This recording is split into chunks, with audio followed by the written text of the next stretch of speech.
अस्सलाम वालेकुम नाज़रीन, मोना शहाब आपके पसंदीदा प्रोग्राम आज की मुलाकात के साथ हाजिर खिदमत है। आपको यकीनन ये ख्याल आ रहा होगा कि आज हम किस शख्सियत से आपकी मुलाकात कराएंगे। तो नाज़रीन, बात ये है कि जिस शख्सियत से हम आपकी मुलाकात करा रहे हैं, वो खुद तो इस वक्त हमारे साथ मौजूद नहीं है, लेकिन उनकी यादें, उनकी बातें, उनका फन हमेशा ज़िंदगी में हमारे साथ-साथ चलता रहा है और इस वक़्त भी वो हमारे दिलों में अपनी पूरी यादों के साथ ज़िंदा है। और वो यादें इतनी खूबसूरत और इतनी कीमती हैं कि भुलाई नहीं भूलती। और जब किसी शख्सियत की यादें इतनी अच्छी हों, इतनी खूबसूरत हों, जो हमारी ज़िंदगी का हिस्सा बन जाएँ, तो फिर उन यादों से मुलाकात करना हमारे अपने लिए बहुत सुकून और बहुत खुशी का बाइस होता है।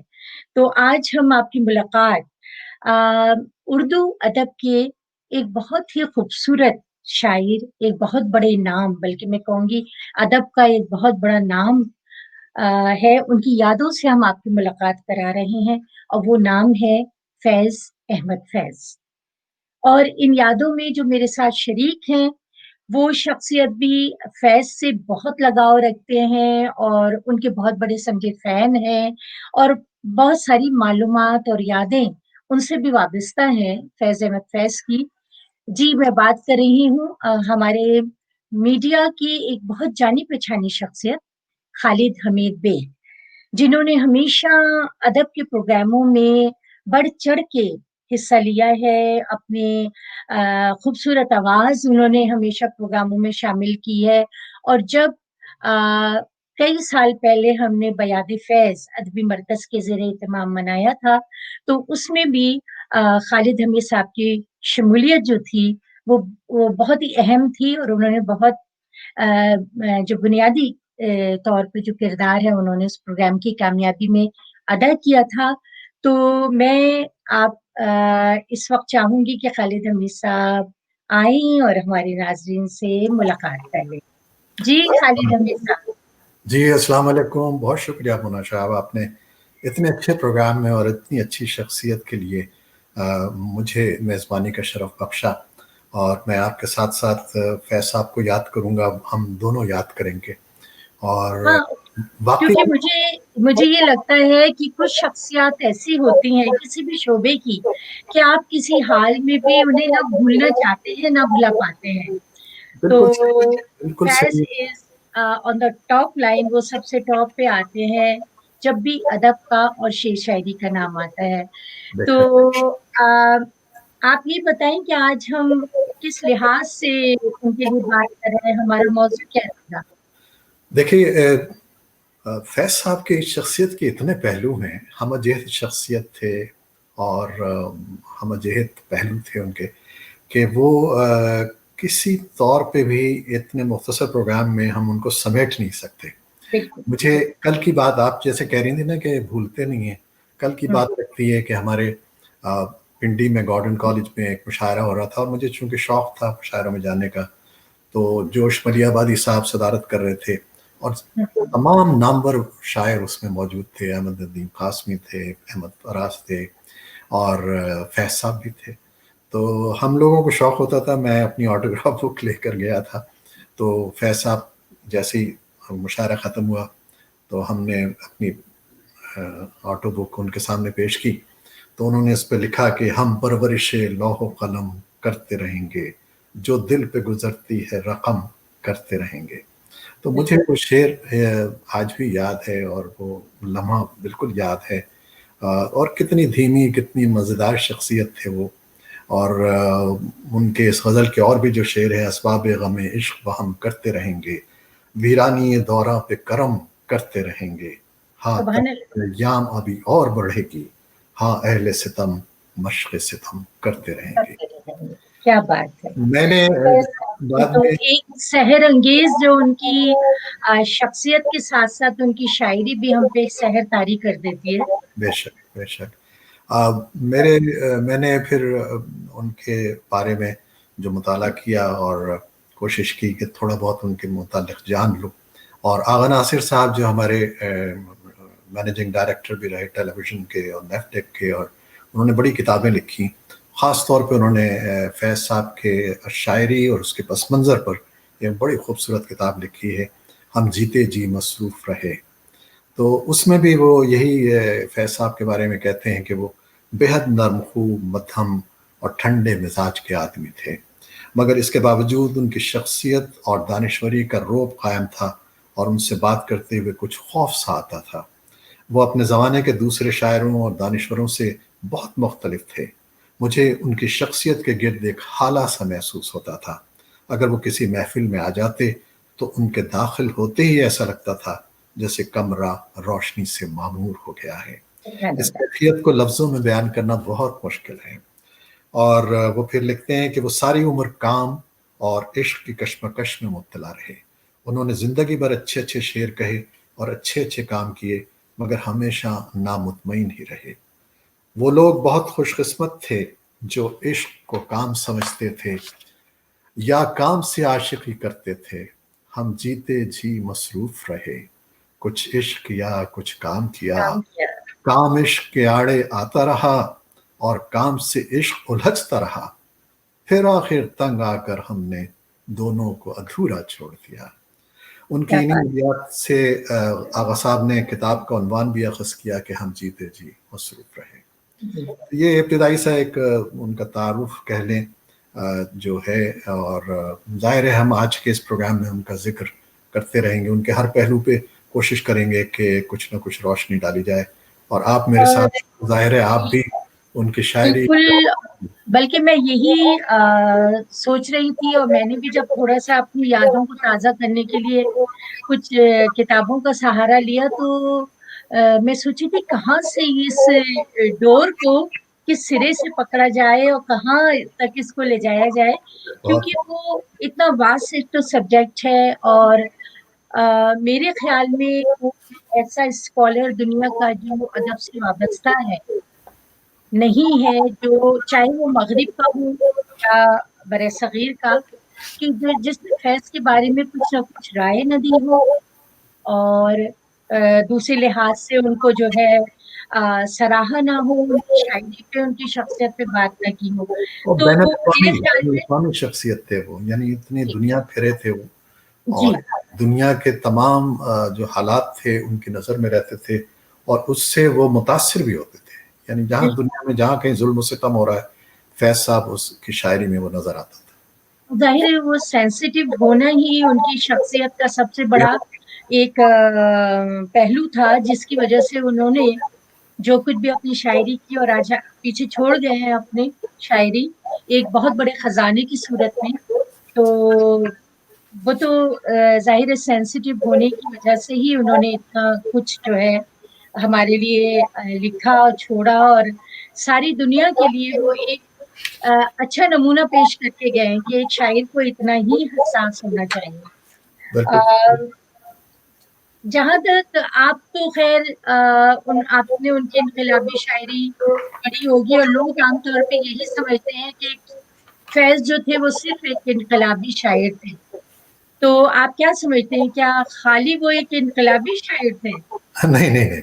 बुनियादी तौर पे आप देखिए कि मैं देख रहा था कि फ़तेह मोहम्मद साहब जो बड़े स्कॉलर हैं, हमारे प्रोफ़ेसर भी रहे हैं कॉलेज में हमारे। जी, उन्होंने यही लिखा है कि फैज़ साहब यानी बुनियादी तौर पर तो एक रोमानवी शायर थे। एक उनका यानी हुँ, वो लोगों से मोहब्बत करते थे, प्यार करते थे, चाहते थे, सराहते थे, और उनकी जो शायरी है वो भी उसी में आप देखिए कि अगर वो इनकलाबी भी है, तो उसमें जो इंसान का जो एक जुस्सा है और एक पूरा उसकी शख्सियत सामने आती है, और उस शख्सियत के परतौ में वो अपनी इनकलाबी शायरी को भी करते हैं। जी, और हम आगे चल के बहुत सी उनकी नज़में और अशआर इस तरह के आपके लिए पेश करेंगे कि वो ये लगता है कि वो इंसान से मोहब्बत करते थे और जी, इंसानियत से मोहब्बत करते थे, और जब इंसान या इंसानियत पर ज़ुल्म होता था, तो वो उसके खिलाफ आवाज़ उठाते थे, वो रह नहीं सकते थे। जी,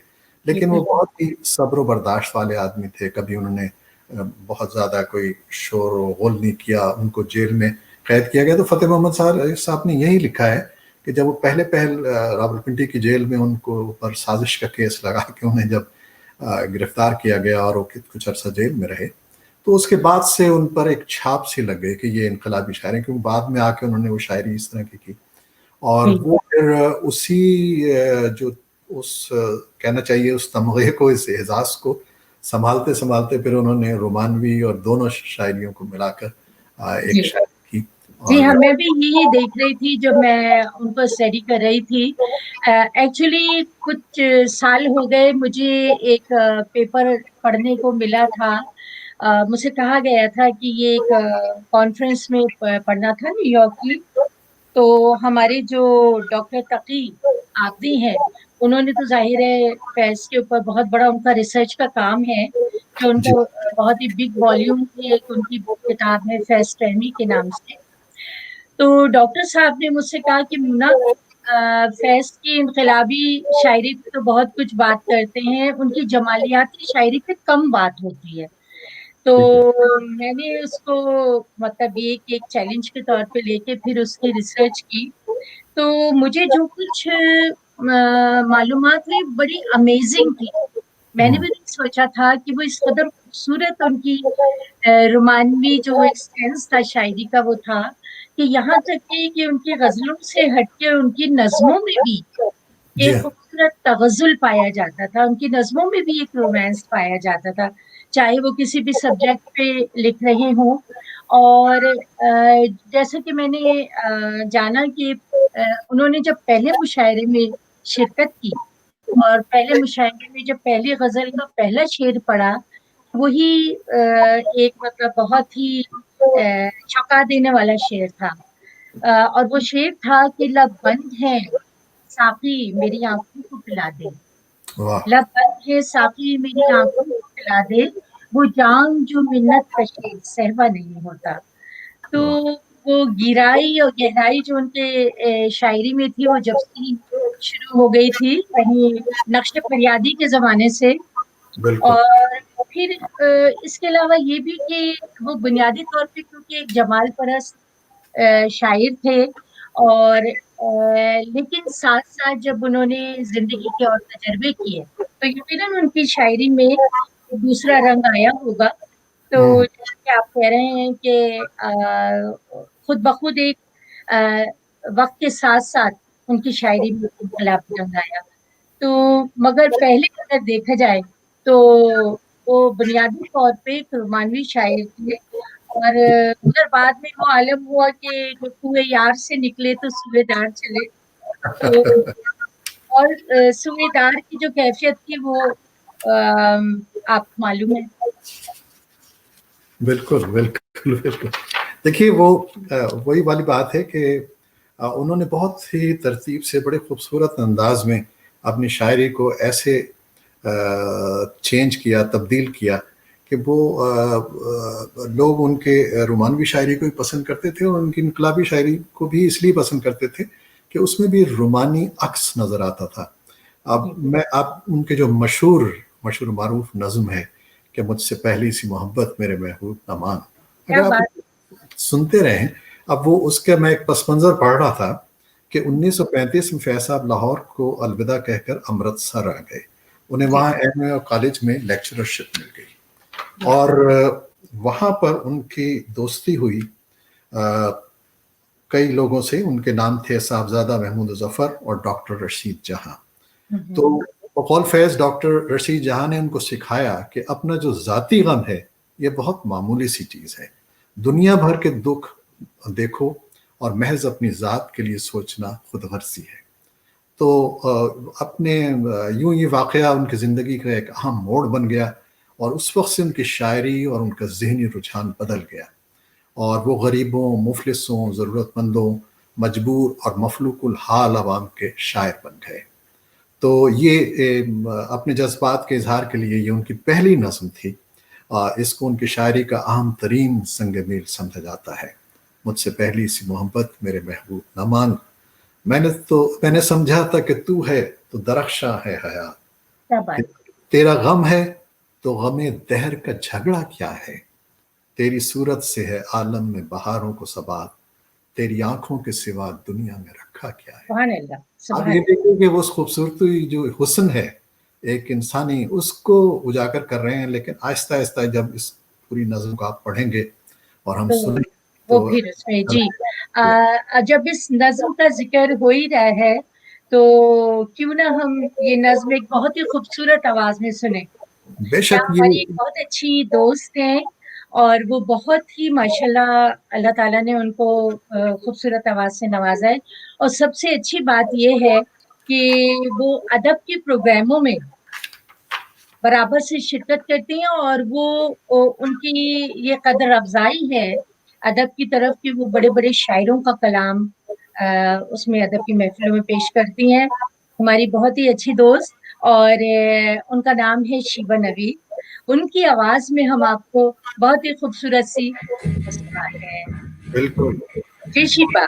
फैज साहब की ये नज़म जो है शायद गुलकारों ने सबसे ज्यादा गाई है और जी सबसे ज्यादा शोहरत इस नज़म ने मलके तरन्नुम नूरजहां की वजह नौजवान से की जी है। फैज साहब कहा करते थे कि भाई जी अब ये नज़म हमारी नहीं है, हमने तो ये मादाम नूरजहां को दे दी है। ये नज़म अब हम नहीं वाकई ये सब सही है और मैडम नूरजहां ने भी उसकी बहुत ही जो है बहुत प्यार से बहुत दिल से गाई है वो। बिल्कुल उसका हक अदा किया। आज हम सुनेंगे ये नज्म शीबा नवीद की बिल्कुल सही। आवाज में। शुक्रिया। मुझसे पहली सी मोहब्बत में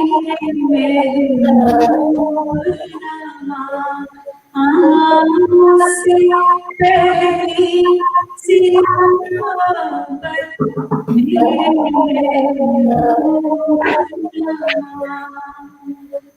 मुझसे पहली सी मोहब्बत में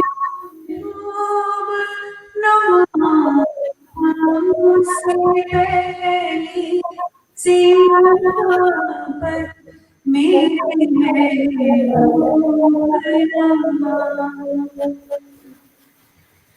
मैं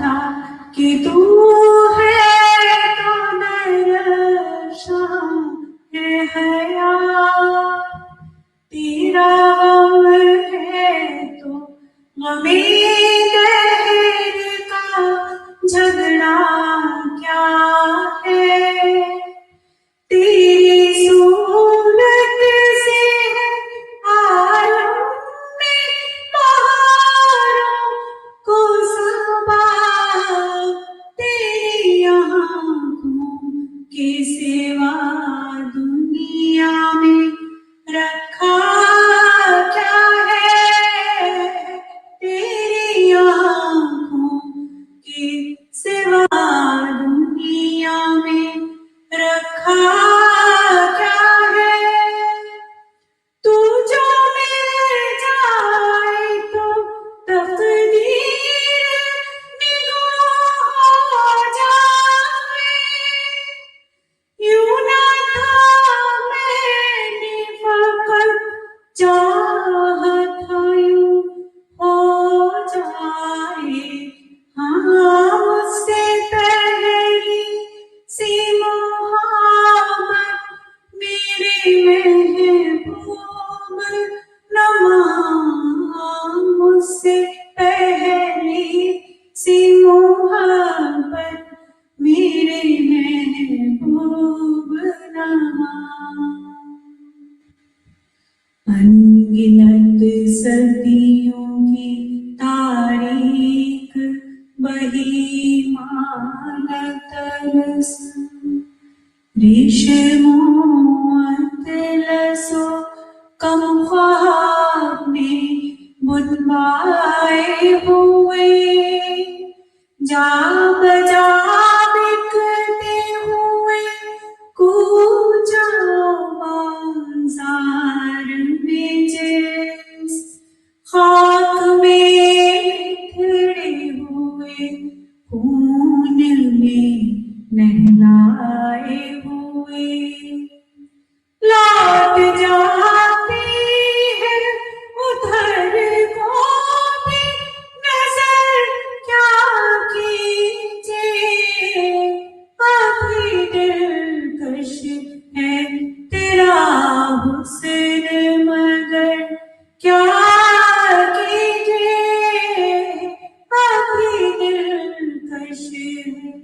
تیرا حسن مگر کیا کیجے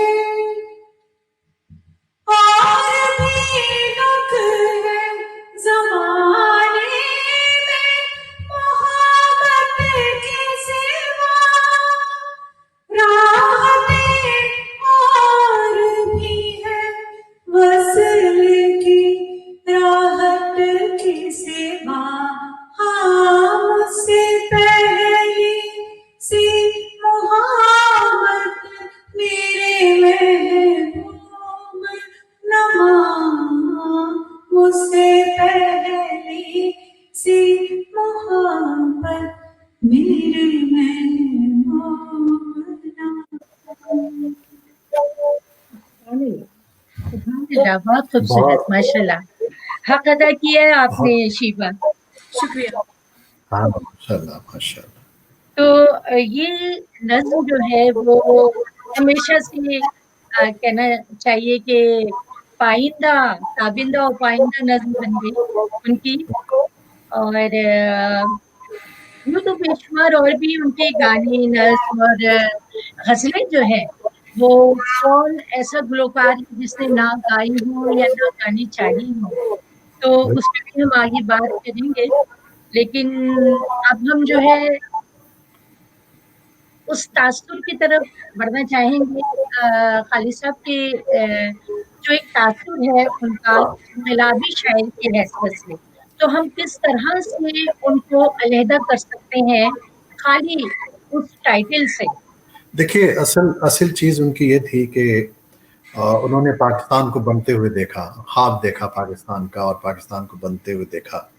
اور ان کی پہلی جو نظم تھی پاکستان کے بارے میں وہ صبح آزادی انہوں نے لکھی، اور قیام پاکستان کے بعد یہ فیض صاحب کی پہلی نظم تھی.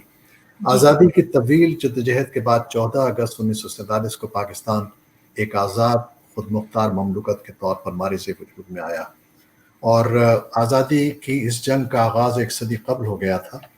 اور ڈاکٹر آفتاب احمد نے جو فیض صاحب کے بہت قریب تھے اس سلسلے میں لکھا ہے کہ 3 جون کو بر صغیر کی تقسیم کا اعلان ہوا اور کچھ دن کے بعد گرمیوں کی تعطیلات شروع ہو گئیں، تو وہ اپنے گھر والوں کے ساتھ کشمیر چلے گئے. اگست کے شروع میں ہم لوگ سری نگر آ گئے اور بند پر ایک ہاؤس بوٹ میں رہنے لگے. دریا کے اس پار ایک بنگلہ ہارمونی میں ایم ڈی تاثیر صاحب اور فیض صاحب کے اہل خانہ مقیم تھے. 14 اگست کے 2-3 دن بعد فیض صاحب بھی وہاں پہنچ گئے. میں ان سے دوسرے دن تاثیر صاحب کے گھر پہ ملا. اس وقت بشیر ہاشمی اور ڈاکٹر نذیر احمد بھی وہاں موجود تھے. فیض صاحب نے کسی قدر جھجک کے ساتھ جو بزرگوں کے سامنے کچھ زیادہ ہو جاتی تھی ذکر کیا کہ لاہور میں ایک نظم شروع ہوئی تھی جو سری نگر آتے ہوئے مکمل ہو گئی. تاخیر کے کہنے پر انہوں نے پہلی بار یہ نظم سنائی، یہ داغ داغ اجالا یہ شب گزیدہ سحر. اور پروفیسر فتح محمد ملک نے اس موضوع پر اظہار خیال کرتے ہوئے لکھا ہے کہ فیض صاحب کی یہ نظم یہ داغ داغ اجالا یہ شب گزیدہ سحر سے شروع ہو کر چلے چلو کہ وہ منزل ابھی نہیں آئی پر تمام ہوتی ہے. حیرت ہے کہ صبح آزادی کو داغ داغ اجالا اور شب گزیدہ سحر سے تعبیر کرنے پر چی بچی ہونے والوں کو اس انداز بیان میں پاکستان سے گہری اٹوٹ محبت کیوں نظر نہیں آتی، خصوصاً اس زمانے میں جب ریڈ کلف کے زخم ہر دل میں تازہ تھے اور ہمارے قائدین انگریز کی عیاری اور غداری کا برملا اظہار کر رہے تھے. اور فیض صاحب آزادی سے قبل لاہور میں مقیم تھے اور میاں افتخار الدین کے اخبارات کے مدیر اعلیٰ تھے. انہوں نے جو کچھ اپنی اس نظم میں کہا تھا اس کی عکاسی ان کے اخبارات کے صفحات میں بھی ہوتی تھی. اس صورتحال کی عکاسی اتنی مکمل اور اتنی مؤثر اور کسی اور شاعر نے نہیں کی جو اس نظم کے حصے میں آئی. بلا شبہ یہ فیض صاحب کی عظیم ترین تخلیق ہے. یہ داغ داغ اجالا یہ شب گزیدہ سحر، وہ انتظار تھا جس کا یہ وہ سحر تو نہیں. فلک کے دشت کے تاروں کی آخری منزل کہیں تو ہوگا شب سست موج کا ساحل، کہیں جا کے رکے گا سفینہ غم دل جواں لہو کی پراسرار شاہراہوں سے. چلے جو یار تو دامن پہ کتنے ہاتھ پڑے دیار حسن کی بے صبر خواہ گاہوں سے. یہ بہت لمبی غزل ہے، نظم ہے. ہاں ان کی عام طور پہ ظاہر ہے جو واقعات اور حالات چل رہے تھے اس لحاظ سے جو تفصیلی نظمیں ہیں ان کی बिल्कुल। वो उसी दौर की हैं। ये लेकिन वतन से मोहब्बत उनकी ज़ाहिर करती है, और वतन पे जब बुरा वक़्त आता था बिल्कुल, वो एक तो वो सच्चे सच्चे वतन के चाहने वाले थे, लोगों से मोहब्बत करते थे, वतन से मोहब्बत करते थे। अच्छा, जब उनकी शायरी इनकलाबी ये सारा माहौल चल रहा था और उनकी शायरी जब दाखिल हुई थोड़ी रोमांस की तरफ, तो उस वक़्त जो हालात थे, जो भी शोरा लिख रहे थे, तो उनका ये नहीं था कि वो महबूब के ऊपर बहुत ही कोई मारकर कुलारा ग़ज़लें या ये इस तरह की लिख रहे थे, बल्कि आम तौर पे शायरी में महबूब को बहुत ही सितमगर और बेवफ़ा और इस तरह समझा जाता था और बुरा-भला ही कहा जाता था। लेकिन फैज़ साहब ने जब महबूब के ऊपर अपनी रोमांटिक शायरी लिखी, तो उन्होंने महबूब को एक बिल्कुल नया रूप दिया कि गोया जैसे पत्थर की एक मूरत में जान डाल दी उन्होंने और उसे एक गोश्त-पोश का इंसान बनाया और उसके दिल में धड़कन डाली और महबूब की खूबसूरती की तारीफ़ की। तो वो एक जो तासुर था रोमानवी शायरी का या महबूबियत का, वो बिल्कुल बदल गया था और उन्होंने एंटायरली पूरा उसका वो चेंज कर दिया था, जी हाँ, शायरी अपनी शायरी के ज़रिए। कि जैसे उन्होंने कहा कि उनका आँचल है कि रुखसार का पैराहन है, कुछ तो है जिससे हुई जाती है जीवन रंगी, टिमटिमा जाने ज़ुल्फ़ की मौहूम घनी छाँव में टिमटिमाता है वो आवीज़ा अभी तक की नहीं। कि यानी कि ऐसे माहौल में जबकि ख़वातीन बिल्कुल छुपा के रखी जाती थीं और सामने नहीं आती थीं, वहाँ से भी उन्होंने ये तासुर दिया कि महबूब कोई ऐसी ऐसी चीज़ नहीं है कि उसको बिल्कुल ही अ, इस तरह पर्दे में रखा जाए, बल्कि उसकी खूबसूरती की भी तारीफ़ की जा सकती है और उसकी बनाव-सिंगार की भी तारीफ़ की जा सकती है। तो इस तरह से फैज़ मैं समझती हूँ कि पायनियर थे रोमानवी शायरी के उस ज़माने में। बिल्कुल। आप क्या कहते हैं? हाँ, बिल्कुल, ये देखिए ना कि वो उसमें डूबे हुए थे, और जी, लेकिन उसके साथ-साथ जो दुनिया भर में जो हालात पैदा हो रहे थे, और वो जी, जैसे कि मैंने पहली नज़्म आपको सुनाई कि जी, उन्होंने जो ख्वाब देखा था मुल्क का, वतन का, जी। वो जब उनके दोस्तों ने उन्हें कहा कि भई मोहब्बत, वो हुँ, मोहब्बत जो एक लाज़वाल होनी चाहिए, उसमें उनको इन्वॉल्व होना चाहिए, और वाक़ई हुए। और फिर ख़ास जितने हादसात होते चले गए, ख़ास तौर पे जो मशरक़ी पाकिस्तान का हादसा था, उससे वो बहुत मुतासिर हुए, और सही। उसके बारे में भी उन्होंने बहुत सी नज़में लिखीं। और वो जब मशरक़ी पाकिस्तान का ये वाक़या हो रहा था, तो आपने लिखा कि हज़र करो मेरे तन से ये सम का दरिया है, हज़र करो कि मेरा तन वो चोबे सहरा है, जिसे जलाओ तो सहने चमन में दहकेंगे, बजाए सर्व समन मेरी हड्डियों के बबूल, इसे बखेरा तो दश्त दमन में बिखरेगी, बजाए मुश्क सबा मेरी जान में जार की धूल, हज़र करो कि मेरा दिल लहू का प्यासा है। फिर जब वो कराची के कुछ हालात बिगड़े थे, तो फिर उन्होंने अपनी बेबसी का मातम करते हुए कहा, तह बतह दिल की कुदूरत मेरी आंखों में उमड़ आई तो कुछ चारा न था, चारा गर की मान ली और मैंने गर्द आलूद आंखों को लहू से धो लिया। तो इस किस्म की ये शायरी सारी के जी, के ऊपर कर्ज जी। जो गुजरता था, एक शायर के ऊपर कर्ज गुजरता है, जो वो तो कैफियत। बिल्कुल क्योंकि उनका ज़हन जब उसी तरह सोचता था और वो दौर भी मेरे ख़्याल में ऐसा था कि अक्सर शायर जो हैं वो मजबूर भी हो गए थे कि वो अपनी शायरी में जो वो दुःख और हालात हैं उसका भी जो है वो बयान ज़रूरी था। बल्कि उस ज़माने में शायरों के लिए ये भी कहा गया कि जैसे फैज़ साहब के लिए भी कहा गया कि भई इनकी जो पर्सनैलिटी है वो स्प्लिट पर्सनैलिटी है। डबल पर्सनैलिटी है कि कभी तो महबूब की विसाल और हिज्र की ग़ज़लें लिखते हैं, तो कभी वतन की उस पे इनक़लाब लाने की जो है उससे मुतालिक चीज़ें लिखते हैं। تو حالانکہ ایسا نہیں تھا. ایک شاعر بحیثیت انسان کی اور ایک حساس انسان ہونے کے وہ دونوں چیزوں کو پیرالل لے کے چلے. لیکن ان کی جو نظمیں بھی تھی ان میں بھی تغزل کا رنگ آپ کو نظر آتا ہے. جیسے کہ میں نے پہلے کہا ان میں رومانس تھا لیکن آخر وہ کیا کرتے, وہ اپنے ان حالات سے بھی مجبور تھے جو کہ ان کے ارد گرد پھیلے ہوئے تھے. وہ بھی ضروری تھا کہ وہ اس کے بارے میں لکھے, اور اگر وہ نہ لکھتے تو اس کا مطلب ہے کہ یہ ایمانداری نہ ہوتی. بے شک بے شک. اب دیکھیے نا, وہ میں نے جیسے مشرقی پاکستان کا ذکر کیا تو ان کی وہاں دوستیاں تھیں. ایون شیخ مجیب الرحمان سے ان کی بڑی ذاتی دوستی تھی اور وہ ان کو بہت پسند کرتے تھے. اسی لیے جب بھٹو صاحب جب پہلی دفعہ مشرقی پاکستان بنگلہ دیش بننے کے بعد وفد لے کر گئے تو اس میں فیض صاحب شامل تھے, اور خیال یہ تھا کہ انہیں وہاں سفیر بنا دیا جائے گا کیونکہ ان کی دوستیاں اور تعلقات ایسے تھے. لیکن وہ کچھ ہو نہ سکا اور کوئی جو کچھ مذاکرات شاید کامیاب نہیں ہو سکے. اور وہ پھر جب واپس آ رہے تھے تو ان کے دل میں اتنا درد تھا, اتنا غم تھا اپنے لوگوں کو چھوڑتے ہوئے, اپنے دوستوں کو چھوڑتے ہوئے, کہ وہ ایک مشہور نظم آپ کو سنی ہوگی آپ لوگوں نے کہ ہم کے ٹھہرے اجنبی اتنی ملاقاتوں کے بعد, ملاقاتوں کے بعد. پھر بنیں گے آشنا کتنی مداراتوں کے بعد, کب نظر میں آئے گی بے داغ سبزے کی بہار, خون کے دھبے دھلیں گے کتنی برساتوں کے بعد, تھے بہت بے درد لمحے ختم درد عشق کے, تھیں بہت بے مہر صبحیں مہرباں راتوں کے بعد, دل تو چاہا پر شکستے دل نے مہلت ہی نہ دی, دل تو چاہا پر شکستے دل نے مہلت ہی نہ دی, کچھ گلے شکوے بھی کر لیتے مناجاتوں کے بعد, کیا بات ہے, کہ واہ. جو کہنے گئے تھے فیض جہاں صدقہ کیے,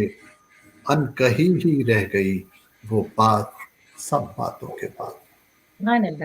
اب آپ یہ دیکھیں نا کہ جیسے انہوں نے حالانکہ غزلیں بہت کم لکھی ہیں, فیض کی نظمیں زیادہ ہیں, اور میرے خیال میں نقش فریادی سے لے کے غبار ایام تک ہارڈلی ان کی 80 یا 82 غزلیں ہیں جو ہمیں نظر آتی ہیں. لیکن ان میں بھی انہوں نے جو ہے وہ کلاسیکل جو اساتذہ ان سے استفادہ کیا. ان غزلوں میں خاص طور پہ غالب کے لیے کہا جاتا ہے کہ فیض نے غالب سے کافی استفادہ کیا ہے, اپنی انفرادیت کو برقرار رکھتے ہوئے. انہوں نے غالب کا جو انداز اپنایا وہ ان کی تقلید نہیں تھی بلکہ ان کے نقش قدم پہ انہوں نے چلنا شروع کیا اور اپنی جو ان کی تخلیقی اپروچ تھی اس کو اس میں شامل کیا. جیسے کہ اچھا, اس کے علاوہ اس زمانے میں حسرت سے بھی متاثر تھے فیض, کہ جیسے حسرت نے کہا کہ روشن جمال یار سے ہے انجمن تمام, بہکا ہوا ہے آتش گل سے چمن تمام. تو فیض صاحب فرماتے ہیں اس پہ کہ رنگ پیراہن کا خوشبو زلف لہرانے کا نام, موسم گل ہے تمہارے بام پہ آنے کا نام. مزاجن تو ایک ہی طرح کی بات ہے, لیکن انہوں نے اپنی ترکیب اور جو تشبیہات استعارات بالکل ڈفرینٹ نیا ڈکشن انہوں نے استعمال کیا اس میں. تو اب یہ ان کی رومانوی شاعری تھی, تو میں چاہوں گی کہ جب ان کی رومانوی شاعری کا ذکر ہو رہا ہے تو ہم ایک اور خوبصورت رومانی غزل سنیں. بے یہاں شک پہ موجود ہیں جب شیبہ. بے شک. جی شیبہ, کیا سنائیں گی ہمیں آج؟ میں شامل کرا کی کوشش کروں گی. بالکل. شام فراق شام فراق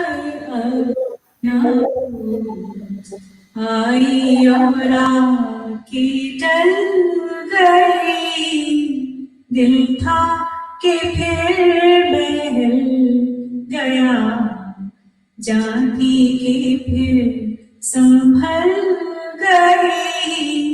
شام فراق جب تجھے یاد کر لیا صبح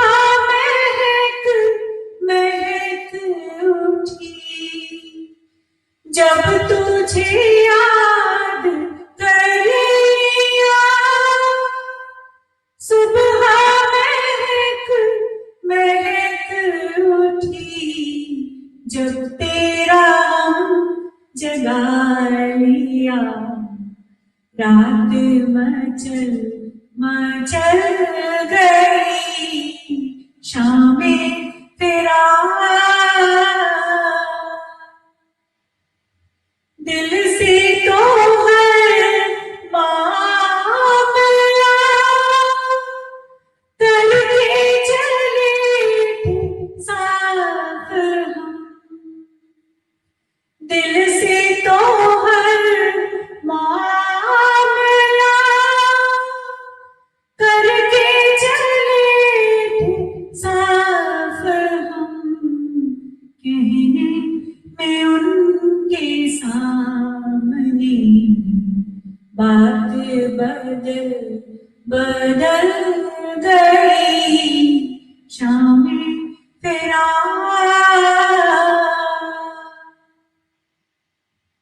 आखिरी शब के हम सफर, फैज़ ना जाने क्या हुए, आखिरी शब के हम सफर, फैज़ ना जाने क्या हुए, जाने किधर गई सबा, सुबह किधर निकल गई, शामें फिराक अब ना पूछ आई और आके टल गई, दिल था कि फिर बहल गया, जाती के फिर संभल गई, शामें तेरा। सुभान अल्लाह, सुभान अल्लाह, बहुत ही खूबसूरत माशाल्लाह। बहुत और उसके अल्फाज आप देखिए कि दिल में उतरते चले जाते हैं, इतने हसीन वोकैबुलरी उन्होंने जो इस्तेमाल की है।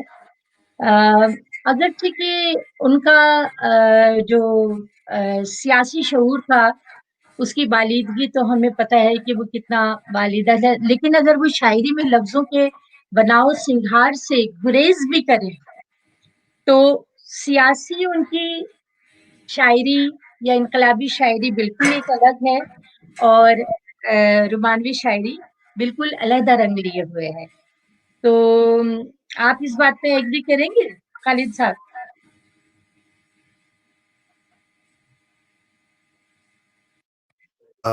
एक बहुत खूबसूरत फैज़ साहब की नज़्म है जी। तन्हाई, और इस तन्हाई फैज़ साहब की बेशतर नज़मों से रजाइयत के फुक़दान की वजह से जुदागाना हैसियत जी। रखती है।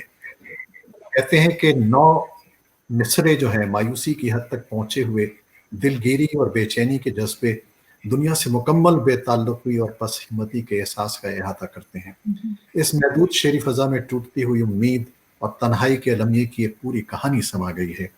नज़्म का ग़िनाई हीरो हर आहट को गौर से सुनता है कि शायद वो आ ही जाए, उसके घर के दरवाजे खुले हुए हैं और शम्में रोशन हैं। तन्हाई की दिलगिरी में ग़िनाई हीरो अपने दिल से मुखातिब होता है, लेकिन वो जवाब देने से कासिर है। तन्हाई की एहसास की शिद्दत इस नज़्म में पूरी तवानाई के साथ मौजूद है। फिर कोई आया दिल-ए-ज़ार, कोई नहीं, राह रो होगा कहीं और चला जाएगा, ढल चुकी रात बिखरने लगा तारों का गुबार, लड़खड़ाने लगे ऐवानों में खाबीदा चराग, सो गई रास्ता तक तक के हर एक राह गुजार, अजनबी खाक ने धुंधला दिए कदमों के सुराग, गुल करो शम्मे बढ़ा दो मैं ओ मीना ओ अय्याग, अपने बेखाब किवाड़ों को मुकफ्फल कर लो, अब यहाँ कोई नहीं है। क्या बात है। और कितना मतलब एक ड्रामेटिक उसके अंदर एक तासुर है इस वाली नज़्म में کہ ایسا لگتا ہے کہ آپ ایک ایسی جگہ پہ کھڑے ہوئے ہیں ہاں جہاں پہ آپ بے بس ہیں اور کوئی آپ کو پیغام دے رہا ہے بے کچھ شک. قسم کا. جی تو یہ بڑی خوبصورتی کے ساتھ انہوں نے اپنا الگ رنگ جو دکھایا ہے اپنی انقلابی شاعری میں. اور اس میں جیسے کہ ہم دیکھتے ہیں کہ وہ اپنے بہت سارے ایسے شعرا کے اسکول آف تھاٹ سے بھی ان کا تعلق رہا ہے.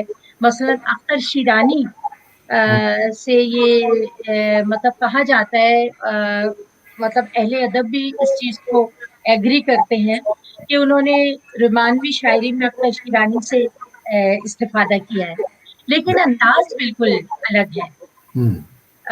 بڑی حیرت کی بات ہے کہ حیرت انگیز طور پہ وہ اپنی الگ ہی ایک وہ لے کر چلتے ہیں ووکیبلری کہ جیسے کہ انہوں نے کہا کہ بہت سادے الفاظ میں راز الفت چھپا کے دیکھ لیا، دل بہت کچھ جلا کے دیکھ لیا، اور کیا دیکھنے کو باقی ہے، آپ سے دل لگا کے دیکھ لیا. اتنی سادہ سی انہوں نے بات کی ہے جی اور کس خوبصورتی سے کی ہے. اس کے ساتھ ہی جیسے کہ ہمارے مغرب کی شعرا سے بھی وہ تھوڑا بہت انہوں نے خاص طور پہ شیلے سے انہوں نے جو بھی استفادہ کیا وہ بھی ہمارے سامنے ہے. لیکن اس کے باوجود بھی آپ اگر دیکھیں تو جو مغربی شعرا نے رومانس کے اوپر جو نظمیں لکھی بہت ہی کم ہے. ان کے اندر وہ بات نہیں ہے جیسے اپنے ولیم ورڈسورتھ کو آپ دیکھیں تو وہ نیچر کے اوپر اس کا رومانس سارا ختم ہو جاتا ہے، وہ نیچر سے رومانس کرتے ہوئے نظر آتے ہیں. اور دوسرے شعرا جو ہیں وہ کسی نہ کسی طرح اپنے انقلابی جو بھی دنیا میں چل رہا تھا اس میں وہ اپنا کچھ لکھ رہے تھے. لیکن فیض نے اس وقت کچھ ایسی نظمیں لکھی جو رومانس سے بہت ہی قریب تھیں. مثلا سرود شبانہ، انجام یا انتہائی کار، کچھ ان کی ایسی نظمیں ہیں جس میں وہ عشق کا والہانہ پن پایا جاتا ہے. کہنے کو وہ نظمیں ہیں کہ جیسے انہوں نے لکھا، رات یوں دل میں تیری کھوئی ہوئی یاد آئے، ہاں جیسے ویرانے میں چپکے سے باہر آ جائے، واہ جیسے صحراؤں میں ہولے سے چلے باد نسیم، جیسے بیمار کو بے وجہ قرار آ جائے. واہ تو واہ یہ بے وجہ قرار جو ہے اس میں ایک اس قدر درد کی کیفیت ہے واہ کہ یہ صرف محسوس کرنے والے ہی محسوس کر سکتے ہیں جنہوں نے سچے دل سے کسی سے عشق کیا ہو. تو وہ درد بھری کیفیت بھی ان کے رومانس میں شامل ہے. واہ. اور ہمیں مطلب بہت سی چیزیں ایسی ملتی ہیں کہ جو ان کو ان کے مطلب ہے کہ ان کی اپنی ذات کا جو احساس ہے وہ تو ہے ہی، یعنی کہ اس میں جو ایک تنہائی ہے، ایک اداسی ہے، اور لیکن وہ صبر کا دامن ہاتھ سے نہیں چھوڑتے. اور تنہائی کی بات ہو رہی تھی تو آپ نے بہت مشہور نظم وہ اقبال بانو نے بڑی خوبصورتی سے گائی ہے، دشت تنہائی میں. کیا دشت بات تنہائی میں جانے جہاں لرزاں ہیں، ہے. تیری آواز کے سائے تیرے ہونٹوں کے سراب. دشت تنہائی میں دوری کے خس و خاک تلے، کھل رہے ہیں تیرے پہلو کے سمن اور گلاب. واہ اٹھ رہی ہے کہیں قربت سے تیری سانس کی آنچ، اپنی خوشبو میں سلگتی ہوئی مدھم مدھم.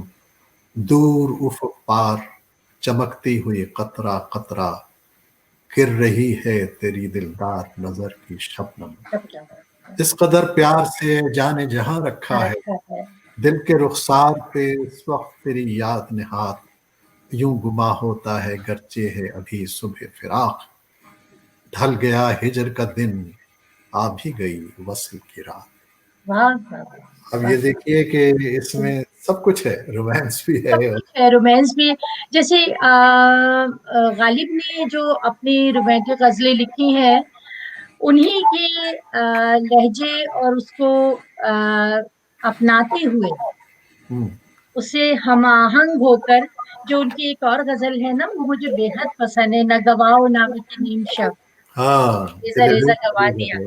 तो लेकिन आप ये देखें कि उसमें गालिब का रंग तो है, लेकिन तरकीब जो है वो बिल्कुल फैज अहमद फैज ने अपनी अलग चुनी है। बेशक। तो इस लिहाज से देखा जाए तो उसकी अहमियत बिल्कुल अलग है। हालांकि वो फॉलो करते रहे गालिब को। और इसके अलावा जो वसल की सरशारी पे उनकी गजलें आप देखें जरा, मेरे ख्याल में हमें बहुत कम ऐसी गजलें आज नजर आती हैं कि जिसके अंदर इस कदर खूबसूरती से इस चीज का इजहार किया गया हो, जिसमें महबूब की खूबसूरती को बयान किया गया हो कि चांद निकले किसी जानिब तेरी ज़ेबाई का, वाह रंग बदले किसी सूरत शब तन्हाई का। वाह। तो दो मिसरोई में उन्होंने इतनी बड़ी बात कर दी।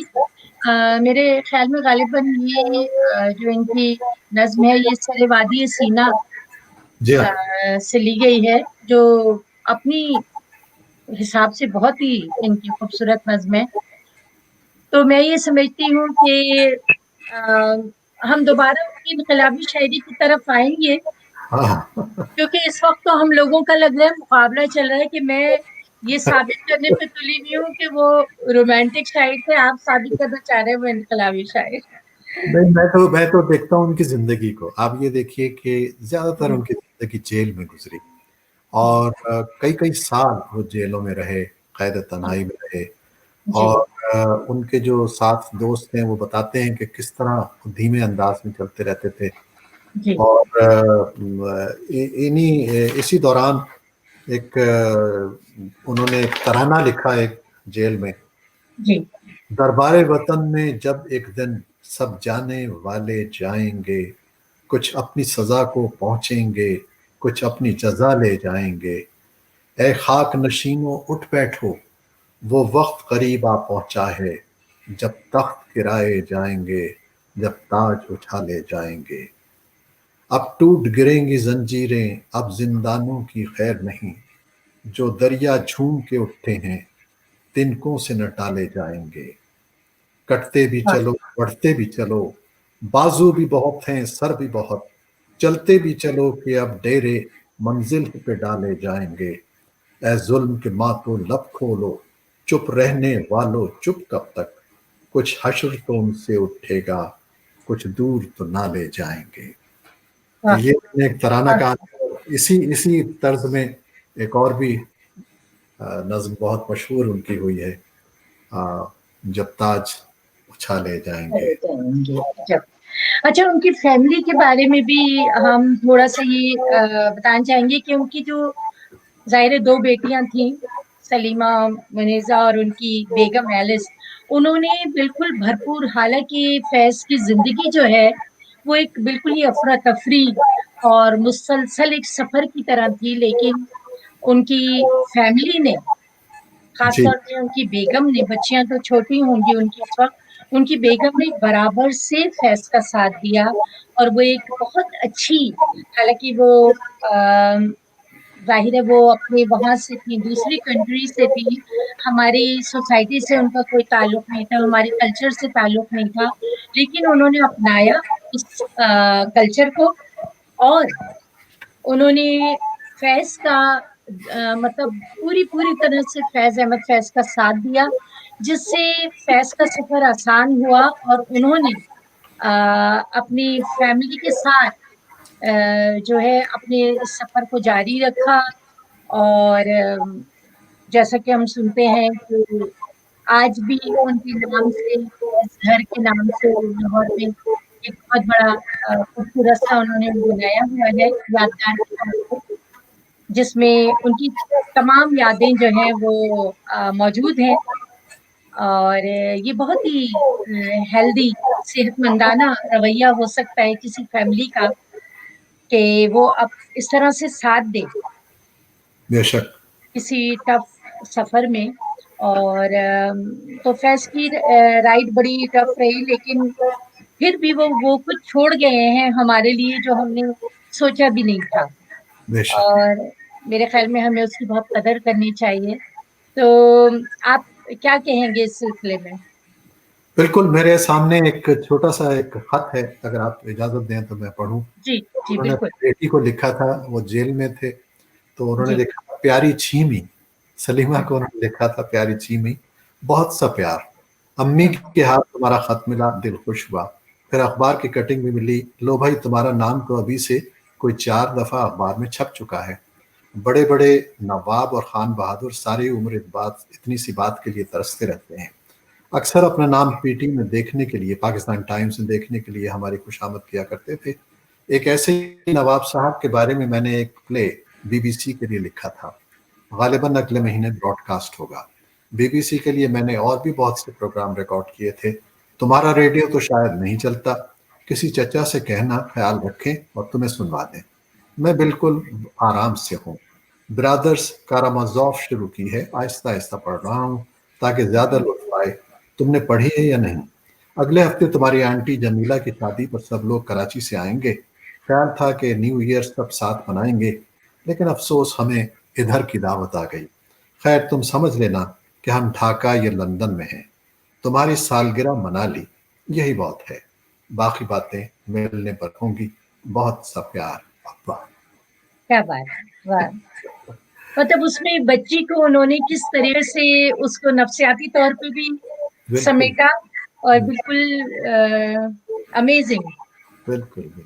अच्छा, आपने खालिद साहब ये देखा होगा कि उनकी जो एक नज्म है, पिछले साल हमने देखा था कि वो तो हमेशा से खैर मकबूल रही पाकिस्तान में भी, लेकिन हिंदुस्तान में उसका बड़ा चर्चा हुआ हाँ उस बिल्कुल। नज्म का, और मैं क्योंकि आपको बताऊं कि वो जी ज़ियाउल हक के दौर में जब इकबाल बानो एक अलहमरा हाल में गाने के लिए गई, ये जी नज़्म जिसका आप जिक्र कर रहे हैं, तो उनको मना किया गया कि आपने गानी हाँ, नहीं है। जी तो वो, लेकिन उसके बावजूद उनको तो पता था कि ये कितनी ज़ोरदार नज़्म है, तो उन्होंने अलहमरा हॉल में गाना शुरू किया, तो अलहमरा हॉल के बाहर भी लोग जो थे ना सड़कों पर खड़े हो गए, और उन्होंने जोर और शोर से गाई, और पूरा हॉल जो था वो गूंज रहा था कि हम देखेंगे, हम देखेंगे। क्या बात है आपने। और हालांकि देखिए कि बहुत ही आसान सिंपल अवामी अल्फाज में लिखी हुई वो नज्म है।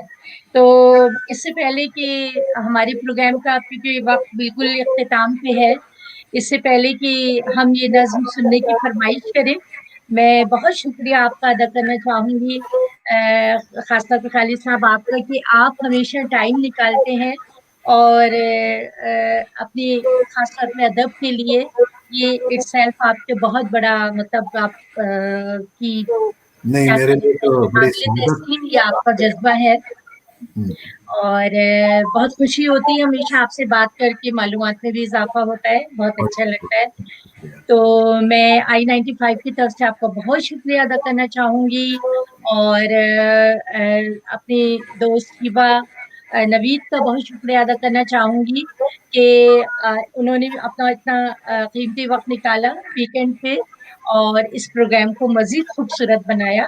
तो आप दोनों का बहुत शुक्रिया। बहुत लेकिन साथ ही ऐसे नहीं जा सकेंगे आप, साथ ही मैं शीबा से फरमाइश उस नज्म की जरूर करूंगी कि वो नज्म हमें जरूर सुनाए।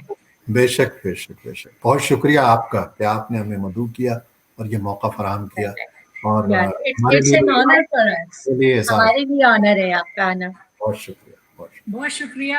आई एम गोना ट्राई दिस। जी हम देखेंगे, लाजिम है कि हम ये देखेंगे, हम देखेंगे, लाजिम है कि हम ये देखेंगे, हम देखेंगे। मोमिन के जिसका वादा है, हम देखेंगे, जो रोए गजल में लिखा है, हम देखेंगे, लाजिम है कि हम भी देखेंगे, हम देखेंगे। जब जुल्मों सितम की कोई रूई की तरह उड़ जाएंगे हम महकूमों के पांव तले। ये धरती धड़ धड़ धड़केगी और राज करेगी खल्के खुदा, जो मैं भी हूँ और तुम ही हो।